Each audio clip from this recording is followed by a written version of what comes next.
नहीं कुछ मीठा हो जाए। जी, बिल्कुल। बात पक्की हो गई है।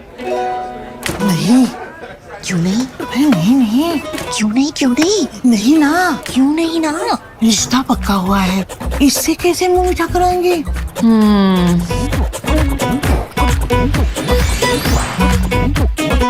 ऐसे।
नमस्कार, विराट दर्शन की गतिविधियों के साथ मैं हूं ज़किया। सबसे पहले खास गतिविधियां। महामंडलेश्वर हरिहरानंद के नेतृत्व में प्रारंभ हुई स्नेह यात्रा। चुनावी घोषणा पत्र समिति की संभाग स्तरीय बैठक शहडोल में संपन्न। और जिले में नकली आरटीओ अधिकारी बनकर एक व्यक्ति ने ट्रांसपोर्टर से की ठगी। और अब गतिविधियां विस्तार से। महामंडलेश्वर हरिहरानंद के नेतृत्व में स्नेह यात्रा शुरू हुई। स्नेह यात्रा के दूसरे दिन ब्योहारी विकासखंड के ग्राम पंचायत खामडांड से महामंडलेश्वर हरिहरानंद सरस्वती महाराज महामृत्युंजय अमरकंटक के नेतृत्व में यात्रा शुरू हुई। यात्रा के मऊ पहुंचने पर ग्रामीणों ने स्नेह यात्रा का भव्य स्वागत किया तथा ग्राम पंचायत मऊ में सत्संग का आयोजन किया गया। सत्संग को संबोधित करते हुए महामंडलेश्वर हरिहरानंद सरस्वती ने कहा कि हमें बुजुर्गों का सम्मान करना चाहिए, उनकी सेवा करनी चाहिए और उनकी सुरक्षा करनी चाहिए। उन्होंने कहा कि समाज आज विघटन की ओर बढ़ रहा है। समाज के एकता के सूत्र में बांधने के लिए हमें सद्भाव, सौहार्द और भाईचारे का बीज बोना होगा। उन्होंने कहा कि समाज में सौहार्दपूर्ण वातावरण तैयार करने के लिए मध्य प्रदेश सरकार अच्छा कार्य कर रही है। उन्होंने कहा कि स्नेह यात्रा का उद्देश्य गांव में सुख, समृद्धि और सौहार्द लाना है। हमारा गांव समृद्ध हो, गांव में हरियाली हो, बच्चे स्वस्थ हों, बलिष्ठ हों, शिक्षित हों, इसी उद्देश्य से स्नेह यात्रा प्रारंभ की गई है। इस स्नेह यात्रा में समन्वयक जन अभियान परिषद विवेक पांडे एवं जन अभियान परिषद के सदस्यगण उपस्थित थे। बुजुर्गों का सम्मान हो, पर्यावरण सुरक्षित और संरक्षित हो। आपके तो इस मऊ गांव में हमें बड़े बड़े पुराने वृक्ष दिखाई दे रहे हैं। इधर सीधे हाथ पर अश्वत्थ देवता पीपल का वृक्ष बहुत पुराना है, ब्रह्मदेव विराजमान है। आप सभी उनकी पूजा करते होंगे। पीपल का वृक्ष ही एक ऐसा वृक्ष है जो 24 घंटे ऑक्सीजन देता है। इसलिए पीपल को हम भगवान कृष्ण का रूप मान करके प्रणाम करते हैं। इसके बावजूद भी पर्यावरण सुरक्षित और संरक्षित हो, इसके लिए बहुत आवश्यक है हम लोग अपने बालक के जन्मदिन पर जो केक काटते हैं, प्यारे मेरे मऊ के गांववासियों, आदरणीय माताओं, केक काटना बंद कर दो। केक काटना हमारी संस्कृति नहीं है। हमारे बच्चे तो मैकाले पद्धति से पढ़ रहे हैं इसलिए आकर के मचल जाते हैं, नहीं माँ हम केक काटेंगे। हमारे यहाँ हमारी सनातन पद्धति में काटना पीटना नहीं है।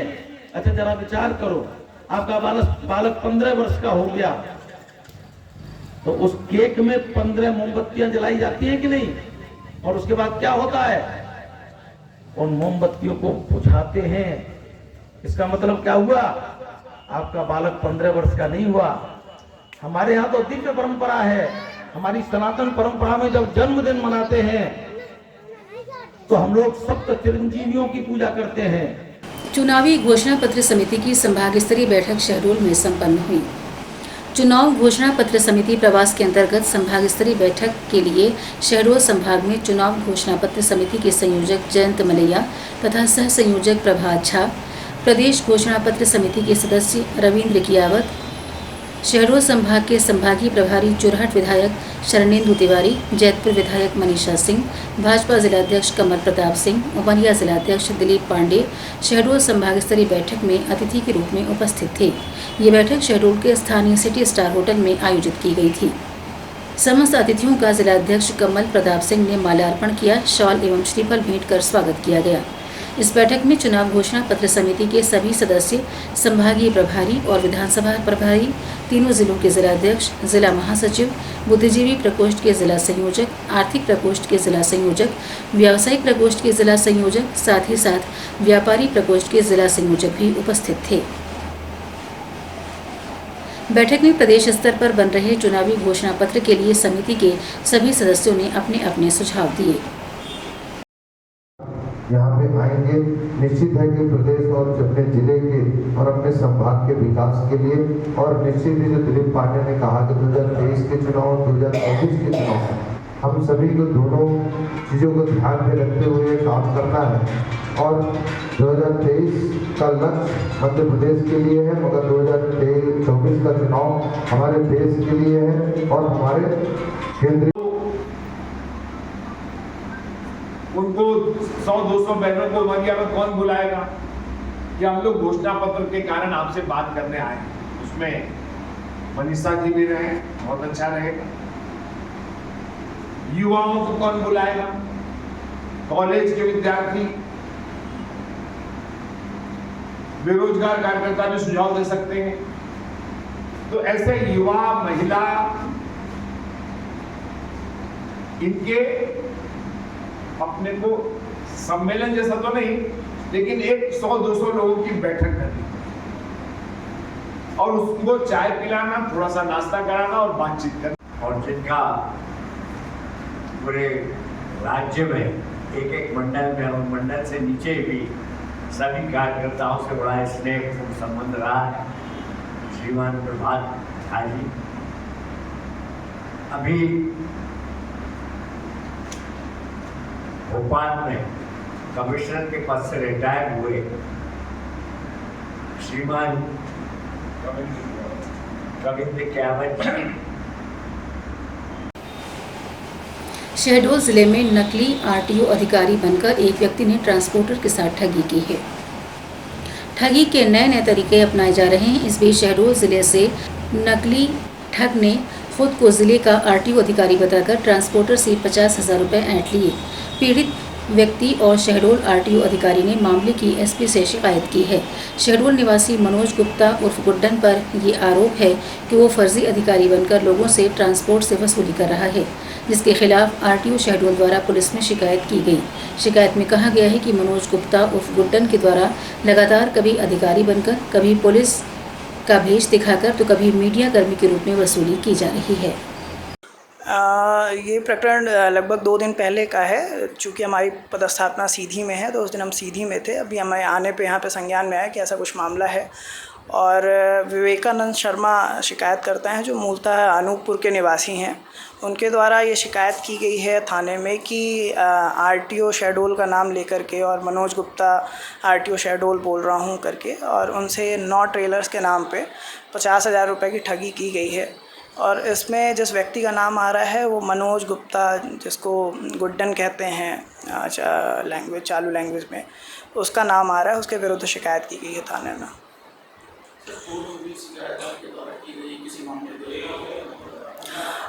पूर्व में भी इससे एक ऐसा ही प्रकरण हुआ था। पूर्व में भी इन सभी चीज़ों में संलिप्त रहता है। कई बार कई माध्यमों से हमें शिकायत प्राप्त होती रहती है कि पुलिस का नाम लेकर के, आरटीओ का नाम लेकर के या विभिन्न अधिकारियों का नाम लेकर के ऐसा काम ये करता रहा है। पूर्व में भी एक प्रकरण हुआ था जब हमने इसके ढाबे में पहुंच करके इसको समझाइश दी थी कि भाई ये सब बुरी बातें हैं और इसमें हम आपके विरुद्ध प्रकरण दर्ज करवाएंगे। तब इसने हमारे विरुद्ध ही थाने में शिकायत दी थी कि आरटीओ साहब अपने 4-6 गुंडों के साथ आए थे और जान से मारने की धमकी दी थी। काफ़ी दिनों प्रकरण चलता रहा। अंततः उसमें कुछ पाया नहीं गया। पुलिस द्वारा जांच की गई, कुछ भी नहीं पाया गया। और प्रकरण समाप्त हो गया, लेकिन इसकी आदत पूर्व से ही ऐसी रही है। कल पुलिस अधीक्षक कार्यालय में जो है आरटीओ शहडोल जो है उनके द्वारा एक लिखित में शिकायत प्रस्तुत की गई है। इस शिकायत में उनके द्वारा बताया गया है कि उनके नाम का उपयोग करके जो है उनके पद का उपयोग करके जो है 50,000 रुपये की डिमांड किया गया है और इन सब चीज़ों को जो शिकायती आवेदन पत्र है उसको संबंधित थाने में जांच हेतु भी प्रेषित किया गया है और शिकायत जांच के उपरांत जो भी तथ्य आते हैं उन तथ्यों के आधार पर जो है इसमें उचित वैधानिक रूप से जो है इसमें कार्रवाई की जाएगी। जिले के प्रमुख मार्गों से कांवड़ यात्रा धूमधाम से निकाली गई। मुख्यालय के वार्ड क्रमांक 27 स्थित खीरमाता मंदिर से भव्य कांवड़ यात्रा विराट मंदिर तक निकाली गई। धूमधाम से निकाली गई इस यात्रा में बड़ी संख्या में श्रद्धालु शामिल थे।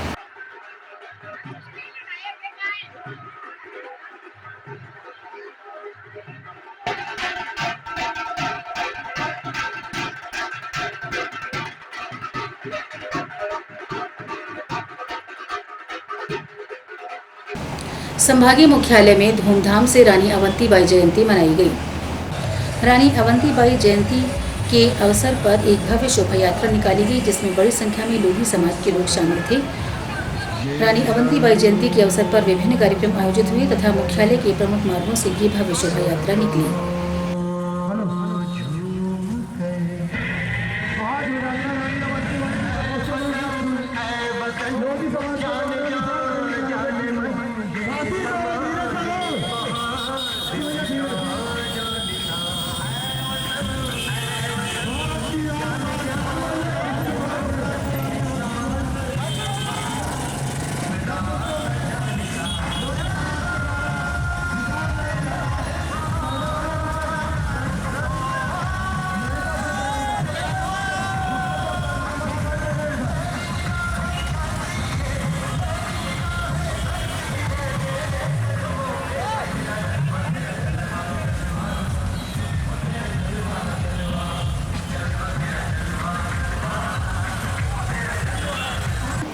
और अब आखिर में खास गतिविधियां एक बार फिर।